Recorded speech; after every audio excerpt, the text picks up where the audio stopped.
A plus B, Syllabe, métaphore, W plus oxymore. Tati, ton-il a-t-il ôté tatou? Disait la tortue. X, Y.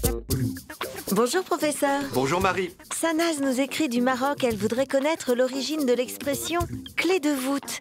Alors, donnez-nous la clé, professeur. Vous ne l'ignorez pas, chère Marie, la clé sert à ouvrir.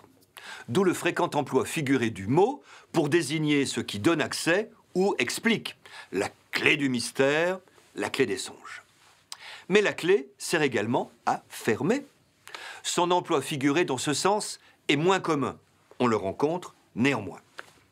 Ainsi, en stratégie, la clé est une position qui commande l'entrée d'un pays. Elle en verrouille l'accès. De cette position clé dérive l'emploi au sens de très important dont tout dépend. Un poste clé, un témoin clé. Cette idée de verrouillage décisif se retrouve en architecture. On nomme clé de voûte une pierre taillée en coin, la dernière mise en place au centre d'un arc plein cintre. Elle le ferme, maintenant l'équilibre de toute la construction. Par métaphore, la clé de voûte désigne ce dont dépend l'existence, l'assiette ou la solidité de quelque chose. On dira par exemple, cette loi est la clé de voûte de notre législation. La clé de voûte est ce nœud essentiel dont le dénouement entraîne une dissolution générale.